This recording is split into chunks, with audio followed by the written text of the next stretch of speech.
Vijaya Karnataka web ವೀಕ್ಷಕರಿಗೆ ನಮಸ್ಕಾರ. ನಾನು ಶಿವಮೂರ್ತಿ ಸರ್ವ. ಹೋಮ ಹವನ ಯಾಗಗಳನ್ನ ಮಾಡಿದ್ರೆ ಹೇಗಿರುತ್ತೆ ಅನ್ನೋದು ನಿಮಗೆಲ್ಲ ಗೊತ್ತೇ ಇದೆ.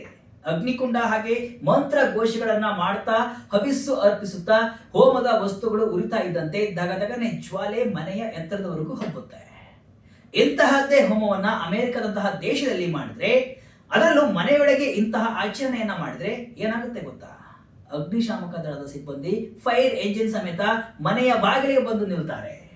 ಬೆಂಕಿ ಆರಿಸೋದಕ್ಕೆ ಎಲ್ಲಾ ರೀತಿಯಲ್ಲೂ ಸಜ್ಜಾಗ್ತಾರೆ. ವಿಚಿತ್ರ ಅನಿಸಿದ್ರು ಇದು ನಿಜ.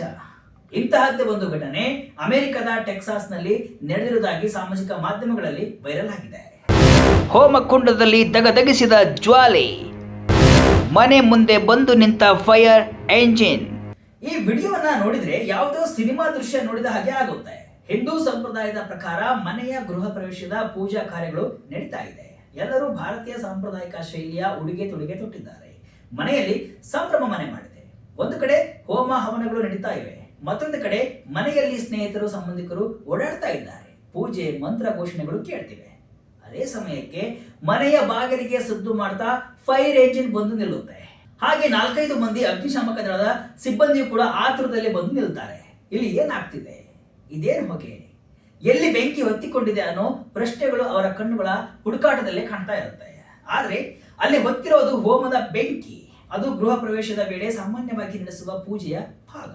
ಇದೆಲ್ಲವೂ ಅಮೆರಿಕದ ಟೆಕ್ಸಾಸ್ ನಲ್ಲಿ ಆ ಅಗ್ನಿಶಾಮಕ ಸಿಬ್ಬಂದಿಗೆ ವಿಚಿತ್ರವಾಗಿ ಕಾಣ್ತಾ ಇತ್ತು. ಬೆಂಕಿ ಹರಡದಂತೆ ತಡೆಯೋಕೆ ಏನೇನ್ ಬೇಕೋ ಎಲ್ಲವನ್ನೂ ಕೂಡ ಅವರು ತಮ್ಮೊಂದಿಗೆ ತಂದಿದ್ರು. ಆದ್ರೆ ನೆಡ್ತಿರೋದು ಗೃಹ ಪ್ರವೇಶದ ಕಾರ್ಯಕ್ರಮ ಅನ್ನೋದನ್ನ ಆ ಮನೆಯವರು ಅಲ್ಲಿನ ಅಧಿಕಾರಿಗಳಿಗೆ ಅರ್ಥ ಮಾಡಿಸ್ಬೇಕಾಯ್ತು. ಬಹಳ ಸಮಯದವರೆಗೂ ಅವರೆಲ್ಲರೂ ಕೂಡ ಮನೆಯ ಬಳಿಯೇ ನಿಂತಿದ್ರು. ಇದು ಬೆಂಕಿ ಹೊತ್ತಿಸುವ ಆಚರಣೆ. ಸೋಷಿಯಲ್ ಮೀಡಿಯಾದಲ್ಲಿ ಪರ ವಿರೋಧ.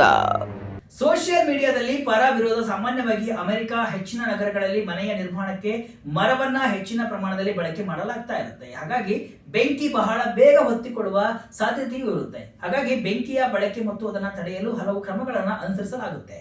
ಟೆಕ್ಸಾಸ್ ನಂತಹ ರಾಜ್ಯದ ನಗರಗಳಲ್ಲಿ ಹೊರಗೆ ಬೆಂಕಿಯನ್ನ ಬಳಸುವುದು, ಅದನ್ನ ಬಳಸಿ ಆಚರಣೆ ನಡೆಸುವುದಕ್ಕೆ ಸ್ಥಳೀಯ ಅಗ್ನಿಶಾಮಕ ಇಲಾಖೆಯಿಂದ ಅನುಮತಿ ಬೇಕಾಗುತ್ತೆ. ಯಾವ ಜಾಗ ಮತ್ತು ನಗರದಲ್ಲಿ ಆಗ್ತಾ ಇದೆ ಅನ್ನೋದರ ಮೇಲೆ ಆ ಅನುಮತಿಯು ಅವಲಂಬನೆ ಆಗಿರುತ್ತೆ. ವೈರಲ್ ಆಗಿರುವ ಈ ವಿಡಿಯೋ ಬಗ್ಗೆ ಸಾಮಾಜಿಕ ಮಾಧ್ಯಮಗಳಲ್ಲಿ ಪರ ವಿರೋಧ ಚರ್ಚೆಗಳು ನಡೀತಿವೆ. ಇದು ಸಂಸ್ಕೃತಿಗಳ ನಡುವಿನ ಅಂತರವನ್ನ ತೋರಿಸುತ್ತೆ. ಅದರ ಬಗ್ಗೆ ಅಧಿಕಾರಿಗಳಿಗೆ ಮಾಹಿತಿ ಕೊಡಬೇಕು ಅಂತ ಕೆಲವರು ಹೇಳಿದ್ರೆ, ಇನ್ನು ಕೆಲವರು ಇದು ಬೆಂಕಿ ಹೊತ್ತಿಸಬಹುದಾದ ಆಚರಣೆ ಅಂತ ಟೀಕಿಸಿದ್ದಾರೆ. ಸಂಪ್ರದಾಯ, ಸಂಸ್ಕೃತಿ, ಆಚರಣೆ, ವಾಸ್ತವ ಸ್ಥಿತಿ, ದೇಶ ಹಾಗೂ ಅಪಾಯದ ಎಚ್ಚರಿಕೆ, ಹೀಗೆ ಬಹಳಷ್ಟು ರೀತಿಯಲ್ಲಿ ಇದರ ಬಗ್ಗೆ ಚರ್ಚೆಗಳು ನಡೆದಿವೆ. ಇನ್ಸ್ಟಾಗ್ರಾಮ್ನಲ್ಲಿ ಪೋಸ್ಟ್ ಮಾಡಲಾದ ಈ ವಿಡಿಯೋದಲ್ಲಿ ಕುಟುಂಬವು ಹವನ ನಡೆಸ್ತಾ ಇದ್ದ ಗ್ಯಾರೇಜ್ನ ಹೊರಗೆ ಅಗ್ನಿಶಾಮಕ ವಾಹನ ನಿಂತಿರುವುದನ್ನ ಮತ್ತು ಹಲವಾರು ಅಗ್ನಿಶಾಮಕ ಅಧಿಕಾರಿಗಳು ಆ ಧಾರ್ಮಿಕ ವಿಧಿಯನ್ನ ನೋಡ್ತಿರೋದು ಗೊತ್ತಾಗ್ತಾ ಇದೆ. ಇದನ್ನ ಸಾಂಸ್ಕೃತಿಕ ತಪ್ಪು ತಿಳುವಳಿಕೆ ಅಂತ ಕರೆದು ಅಗ್ನಿಶಾಮಕದ ಸಂಖ್ಯೆ 101 ಬಗ್ಗೆ ಪ್ರಸ್ತಾಪಿಸಿ, ಹಿಂದೂ ಪೂಜೆ ಅಂದ್ರೆ ಅಗ್ನಿ ತುರ್ತು ಪರಿಸ್ಥಿತಿ ಅಲ್ಲ, ಪೂಜೆ ಮಾಡುವಾಗ ಅಗ್ನಿಶಾಮಕ ದಳದವರು ಬಂದ್ರೆ ಹೀಗಿರುತ್ತೆ ಅಂತ ಮಹಿಳೆಯೊಬ್ಬರು ಪೋಸ್ಟ್ ಮಾಡಿದ್ದಾರೆ. ಇನ್ನು ಕೆಲವರು ನಿಮ್ಮ ಸಂಸ್ಕೃತಿಯ ಮೇಲೆ ಇಷ್ಟೊಂದು ಪ್ರೀತಿ ಇದ್ರೆ ಭಾರತವನ್ನ ಯಾಕೆ ಬಿಟ್ಟು ಹೋದ್ರಿ ಅಂತ ಪ್ರಶ್ನೆಯನ್ನ ಮಾಡಿದ್ದಾರೆ. ಆದ್ರೆ ಇದರ ಬಗ್ಗೆ ಯಾವುದೇ ಕ್ರಮವನ್ನ ಕೈಗೊಳ್ಳಲಾಗಿದೆಯೇ, ಅಗ್ನಿ ಸುರಕ್ಷತಾ ನಿಯಮಗಳನ್ನ ಉಲ್ಲಂಘಿಸಲಾಗಿತ್ತೆ ಅನ್ನೋದರ ಬಗ್ಗೆ ಅಧಿಕೃತ ಮಾಹಿತಿ ಇನ್ನೂ ತಿಳಿದು ಬಂದಿಲ್ಲ. ಇದಿಷ್ಟು ಇವತ್ತಿನ ವಿಶೇಷ.